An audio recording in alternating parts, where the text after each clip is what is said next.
hemos comenzado de las raíces, desde el sector, digamos, desde la agricultura y de la ganadería, y hemos pasado, digamos, a una de las 3 S, ¿no? La de la salud, aunque tocando también las otras 2, como no puede ser de otra forma, porque al final es todo un conjunto, ¿no? La sostenibilidad, la parte sensorial y la de la salud.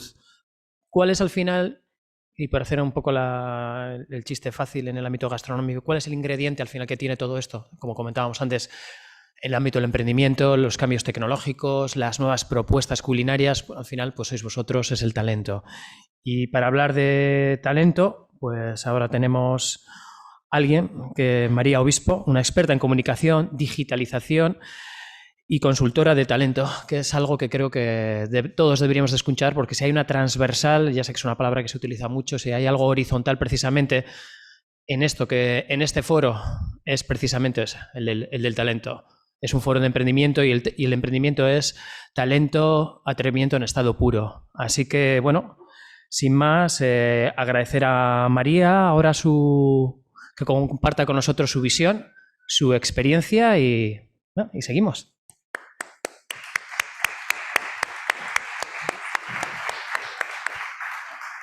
Bueno, muchísimas gracias, lo primero, por la invitación y muchísimas gracias también a todos los ponentes anteriores porque para mí ha sido muy inspirador también para conocer el contexto en el que nos encontramos. Hemos hablado mucho y en la introducción de las jornadas lo hemos comentado de forma repetida, el contexto de transformación en el que estamos, ¿no? Y hablábamos de un contexto de transición energética que nos va a afectar, un contexto post-pandemia que nos va a afectar, un contexto también de transformación en los modelos de suministro. A mí me gustaría traer a colación otro contexto que es probablemente un contexto con el que todos nos sentimos familiarizados, pero del que se habla yo creo que menos, ¿no? Que es el contexto emocional en el que estamos.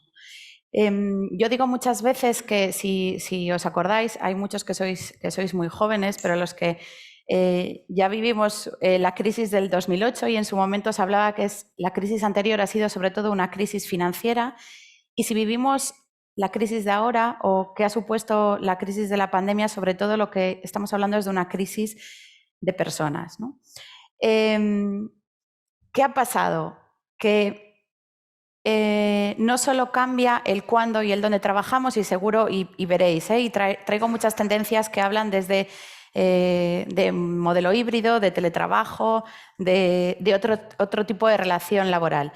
Pero también ha cambiado el cómo y sobre todo ha cambiado el por qué trabajamos, el por qué nos levantamos todos los días y elegimos la compañía en la que estamos para seguir trabajando. Igual que dedicamos muchísimo tiempo a desarrollar nuestros productos, y yo he escuchado a muchos emprendedores que hablan perfectamente de cómo son sus productos, de cuáles son las ventajas de sus productos, de cuáles son los atributos que los hacen diferentes, creo que tenemos que tener muy claro en las organizaciones también qué es lo que hace diferente mi compañía para trabajar y cuál es el por qué las personas se van a sentir a gusto trabajando en una organización como la mía. Para que os hagáis una idea del reto que supone esto, en Estados Unidos, que se parecen algunas cosas, pero difieren muchas otras, pero nos sirve un poco para entender el marco. El año pasado más de 38 millones de personas dejaron sus puestos de trabajo. Eso supone más o menos un 3% de las personas cada mes dejaban el sitio en el que estaban trabajando para buscar otras cosas, ¿no?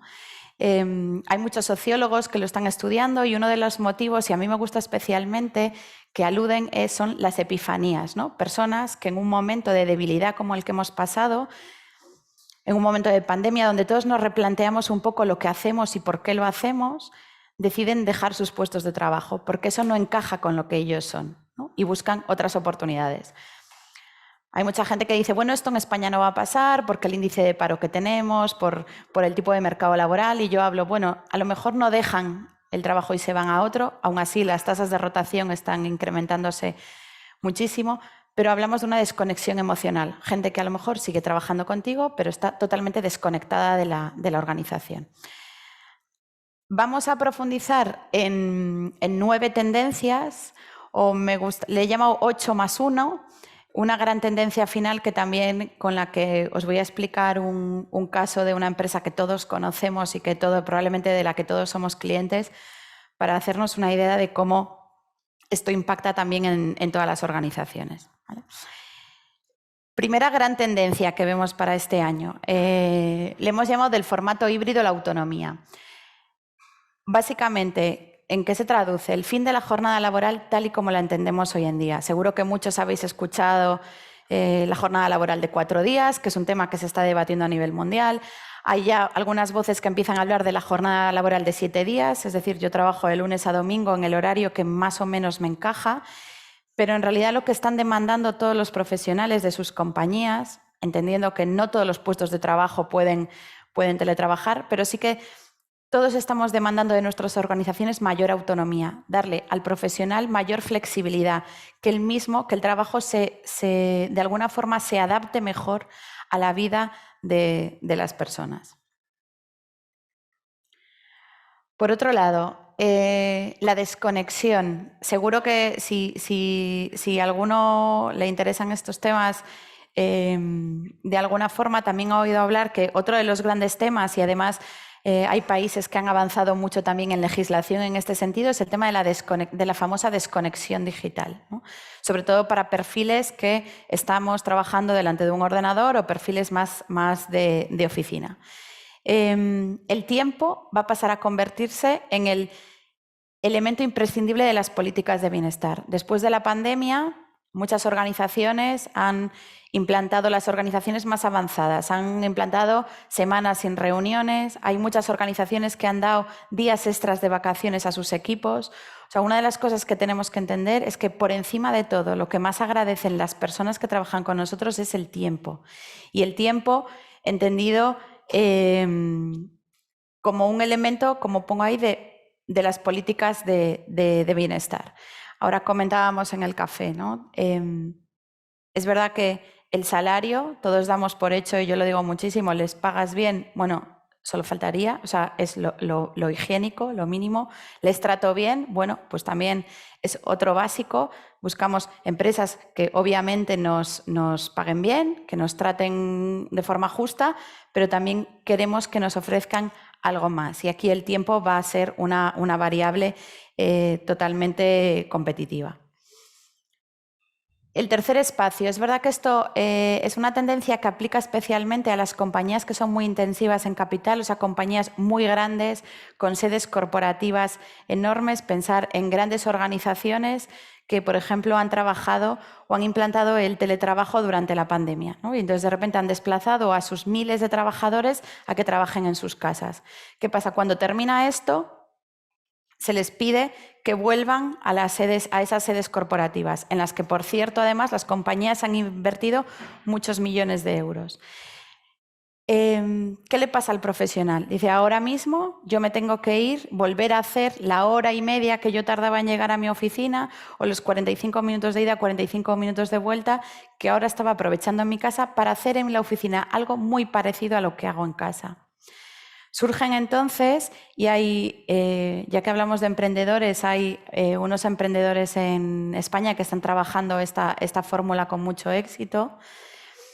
Los terceros espacios. ¿Qué son los terceros espacios? Son aquellos lugares donde te ofrece la empresa las mismas ventajas de ir a la oficina, el acceso a una red, la infraestructura, el ambiente laboral, las salas de reuniones, sitios donde poder compartir momentos con tus compañeros, pero están más cerca del lugar de trabajo. Entonces, las grandes sedes corporativas, digamos, se van a diluir en una serie de terceros espacios, ¿vale? Más cerca, digamos, de las oficinas o de los hogares de los profesionales. Cuarta tendencia, que hemos llamado el workation. Workation es un mix entre work, trabajo, y vacation, vacaciones. Es un concepto que no es para nada nuevo. De hecho, si alguno de vosotros trabaja, por ejemplo, con perfiles digitales, que seguro que lo trabaja, o ha desarrollado plataformas digitales, sabrá que entre el entorno de los nómadas digitales este concepto se practica desde hace tiempo. Lo que creemos es que es un concepto que se está contagiando a otro tipo de perfiles. ¿Qué es el workation? El otro día me contaba un cliente, decía, yo he decidido que tengo dentro de mi organización a personas que les encanta hacer surf y entonces que mejor que vivir en Madrid, quieren vivir en Canarias, ¿no? Porque tienen acceso a su ocio. Si yo desde mi organización les doy la posibilidad de vivir en lugares diferentes a los que trabajan, yo les estoy estoy teniendo una ventaja competitiva con respecto a un tipo de talento que además es muy demandado, como es el talento tecnológico. Esto además ha supuesto una revolución también para los destinos y es un tema que no aplica tanto ahora, pero que es relevante. Por ejemplo, Canarias, y pongo el ejemplo de Canarias porque lo está trabajando muy bien, tienen hasta una campaña, han empezado una campaña como destino para vivir. Vente a vivir aquí, aunque trabajes en cualquier otra compañía del mundo. Esto también nos habla de unas fronteras.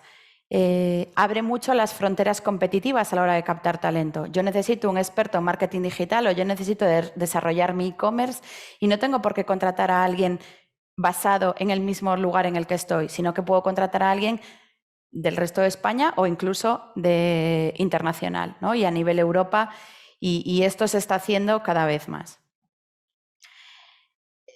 Por otro lado, lo que hemos llamado, tiene un nombre, rituales para la destribalización. ¿Qué queremos decir con esto?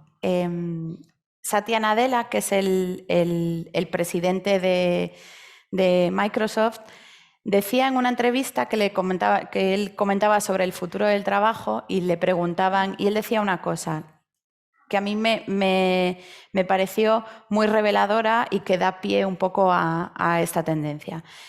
Satya Nadella lo que decía es que lo que se había notado en las organizaciones, que mientras los lazos que eran fuertes, o sea, los lazos que tú tienes con tu equipo más cercano, se habían fortalecido todavía más en la pandemia, y eso los que hemos teletrabajado y lo hemos visto, y entonces de repente veíamos al perro de nuestro jefe, a los niños, de repente nos metimos en el hogar de nuestros compañeros de trabajo. Incluso a nivel emocional, todos estábamos más preocupados por el de al lado durante ese tiempo. Los lazos que eran fuertes se fortalecieron todavía más, pero lo que eran los lazos débiles se han desvanecido. Es decir, esos lazos que las personas establecían en la cocina cuando tomaban un café, esos lazos que establecíamos en el ascensor cuando nos cruzábamos un compañero, esos lazos más de pasillo. ¿Y eso qué provoca? Provoca organizaciones con equipos muy cohesionados, entre ellos, pero muy desconectados de la organización.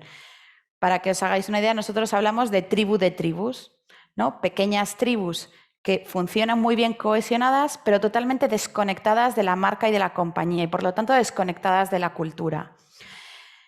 Esto que nos habla de una necesidad de las empresas tradicionales de replantearse su modelo cultural, de replantearse las formas en las que se fomentan las relaciones entre equipos y entre áreas distintas.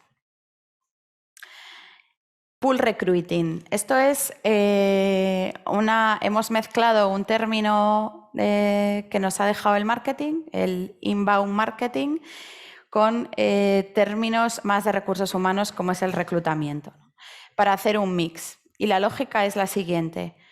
Si yo tengo problemas para contratar talento, y seguro que muchos de vosotros que estáis intentando incorporar a vuestras compañías, sobre todo perfiles tecnológicos, os sentís identificados, ¿por qué no le doy la vuelta a la forma en la que yo me acerco? Lo que nos están diciendo las personas, y especialmente la gente más joven que se incorpora al mercado laboral, es que antes de seleccionar una compañía para trabajar buscan mucha información, ¿no? Y se informan de cómo se trabaja, de qué hace esa compañía. Entonces, lo que estamos proponiendo es darle la vuelta, es decir, no reclutar solo en el momento en el que tengo una vacante, ¿no? ¿Cómo funcionan ahora mismo las organizaciones? Vale, necesito un experto en e-commerce o necesito un desarrollador web o necesito una persona para responsable de producción. Publican una oferta y esperan que vengan las candidaturas. Es, digamos, un acercamiento muy push. Yo publico la oferta y espero que la gente venga. ¿Por qué no le damos la vuelta? ¿Por qué no empezamos a convertir también nuestra cultura o nuestros valores como organización en marketing de contenidos y empezamos a contar qué significa y empezamos a crear contenidos que pueda interesar a la gente que potencialmente quiero que trabaje conmigo, para empezar a crear una base de datos, de forma que en el momento en el que yo tengo una oferta de trabajo, no la publico y espero que la gente venga, sino que accedo a mi base de contactos para de entre ellos encontrar a la mejor o al mejor candidato. Va muy en línea de esto, el talento proyectado. ¿Qué pasa en un mundo que se transforma tan rápidamente? Que muchas veces las empresas demandan perfiles que no existen en el mercado, ¿no? Entonces ven, oye, yo quiero una persona experto en inteligencia artificial con no sé cuántos años de experiencia, yo quiero un perfil experto en Big Data, y la realidad es que el mercado es muy limitado y no hay suficientemente personas para cubrir todo esto. Ni siquiera en los centros formativos se va al ritmo de formación necesaria que tienen muchas veces los desafíos de las organizaciones. Entonces, lo que nosotros planteamos es por qué no lo podemos hacer al revés. Y hay muchas organizaciones que ya lo están haciendo, ¿no? Yo contrato a personas que tienen el potencial de llegar a ser lo que yo necesito y les formo in-house. Es darle una vuelta al modelo de formación dentro de las compañías.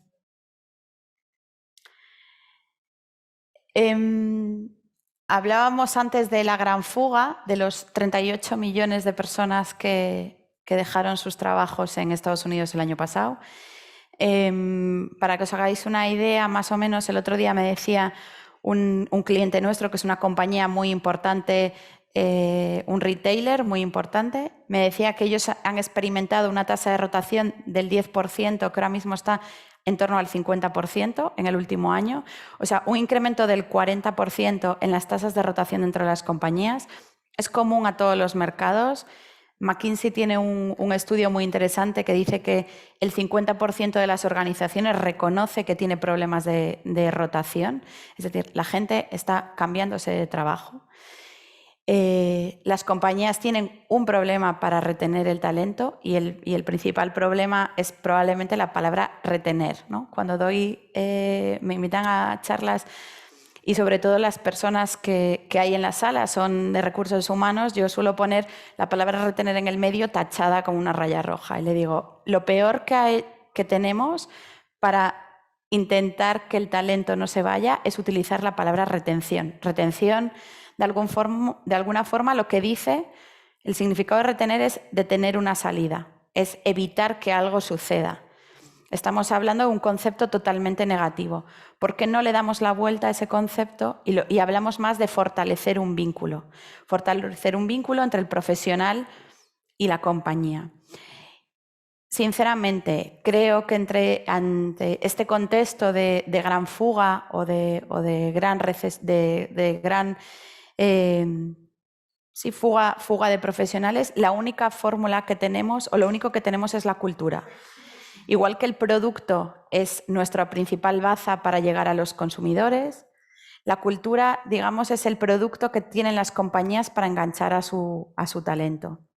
Me gustaría saber, y ahí os dejo, ¿cuántos de vosotros tenéis pensada, sabéis cuál es la cultura de vuestra compañía? ¿La tenéis pensada, la tenéis detallada, la tenéis por escrito? Porque yo animo a mis clientes hasta que la pongan por escrito. ¿Cuáles son aquellas cosas que tienen que haber en mi organización, que forman o que definen la forma en la que se trabaja en mi organización? Las culturas de la mayor parte de las organizaciones grandes que pensáis, o sea, cualquiera ahora pensad en una compañía grande, pues casi todas las culturas están totalmente obsoletas para las demandas del profesional de hoy en día.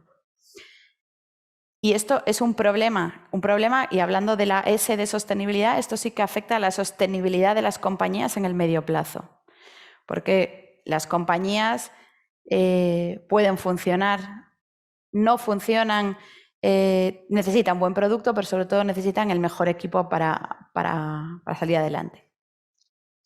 Por eso me gustaría terminar, y es la última, por eso he dicho 8 más 1, porque esta creo que además es un poco la que mejor recoge todo lo que hemos abordado, ¿no? Que es lo que llamamos Total Experience. ¿Qué es Total Experience? Total Experience es aquel punto que se encuentra en el medio entre la experiencia del cliente, la experiencia que yo le doy a mi cliente, la experiencia digital o el user experience, que probablemente todos los que tenéis página web o algo similar estáis hartos de oír hablar de este término. Y el tercer término, que es experiencia de empleado, que probablemente también lo habéis oído hablar, pero normalmente se entienden como cosas inconexas, ¿no? Entonces, llega a recursos humanos o llega y dice, yo quiero mejorar la experiencia de empleado y voy a analizar cuál es la experiencia de empleado. Llega ventas o marketing y dice, tenemos que trabajar bien la experiencia de cliente. Llegan los responsables web y trabajan la experiencia de usuario, pero se hacen de forma totalmente inconexa. ¿Y qué pasa cuando estas cosas se trabajan de forma inconexa? Pues pasan cosas como la que le ha pasado a Amazon en los últimos años. Y esto es, con esto terminamos. Amazon, estos son los 14 principios de la cultura de Amazon, los originales, con los que nace la compañía, ¿vale? El primero, y marca todo lo que hace Amazon, y si os dais cuenta, es la obsesión por el cliente. Y el Customer Obsession de Amazon está en todas las oficinas, está impreso, todos los profesionales de Amazon lo tienen como grabado a fuego. Luego hay otros cuantos, ¿no? Pues ¿cómo es el profesional de Amazon? Pues el profesional de Amazon piensa lo grande, o el profesional de Amazon es austero, o el profesional de Amazon tiene mentalidad de dueño, pero todo va supeditado a esa obsesión por el cliente. Y en esa obsesión por el cliente explica muchas de las cosas que Amazon ha puesto en marcha en los últimos años. Y, por cierto, explica también el éxito enorme que ha tenido Amazon en los últimos años. Ojo, que yo no estoy quitándole importancia a la parte de obsesión del cliente. ¿Pero qué les ha pasado? Está pasando que, y poner empleados de Amazon, Amazon Employees en Google, y veréis un montón de noticias al respecto de esto, ¿no? Empleados totalmente quemados, e incluso afectaciones importantes a su negocio. ¿Por qué? Porque en esa búsqueda de la obsesión por el cliente, en ese trabajo enorme de experiencia de cliente, se olvidaron de cuál era la experiencia de empleado, ¿no? No le dieron el foco total. En España, no sé si lo sabéis, pero han tenido una huelga enorme en los almacenes durante meses. Yo es de las huelgas más largas que he visto. Y entonces el año pasado Jeff Bezos introdujo 2 nuevos conceptos. Esos 14 principios le sumo otros 2, que para mí marcan un poco la guía de cómo tienen que ser las organizaciones hoy en día, ¿no? El 15, que dice, nuestro objetivo es ser el mejor empleador del planeta. Entonces, el Customer Obsession o la obsesión por el cliente está muy bien siempre y cuando yo siga siendo el mejor empleador del planeta. Y ha revisado, y en defensa de la organización diré que una organización que crece, tiene miles y miles de empleados en el año 2020, no sé, o sea, creo que son 2 millones de empleados de Amazon en todo el mundo. Entonces, es difícil controlar la experiencia de cliente a todos los niveles, ¿no? Pero introdujo este nuevo principio, ser el mejor empleador del planeta. Entonces, no podemos hacer nada, aunque para el cliente sea bueno, que no sea bueno para nuestros profesionales. Y el siguiente, que tiene que ver mucho con profesionales, pero también tiene que ver mucho con esta S de la que venimos hablando, que es la sostenibilidad, que, por cierto, retroalimenta también mucho al engagement con el profesional, que es el éxito y el tamaño implican una gran responsabilidad. Y nos habla de otra cosa que tienen los profesionales hoy en día, que somos muchísimo más exigentes. Amazon vivió paros en sus fábricas, paros en sus almacenes, paros de sus distribuidores, entre otras cosas, porque le exigían a Jeff Bezos mayor implicación con el problema del cambio climático. Aquí está. O sea, Bezos es una persona que puede haberse equivocado, pero claramente cuando él va por una dirección es que esa dirección probablemente tendrá éxito. Ser el mejor empleador y ser responsable con el negocio. Y esto habla mucho de la Total Experience. Y al final lo que nos está pasando es que estamos asistiendo a un cambio de paradigma. Un cambio de paradigma que las compañías identifican muy bien cuando se trata de captar talento, pero se identifican menos bien cuando estamos hablando de nuestros empleados actuales. Y es que ya no son las empresas las que eligen personas, o sea, eso que hacíamos, decir, vamos a un proceso de selección y yo elijo a la persona que mejor encaja en la descripción, sino que son las personas las que eligen empresa. Y esto sucede en el momento en el que tú eliges la compañía en la que quieres trabajar, pero sucede especialmente todos los días en los que tú te levantas y vas a trabajar en esa compañía y no vas a trabajar en otra. Y hasta aquí con esto era lo que me gustaría que quedaros y muchas gracias por vuestra atención.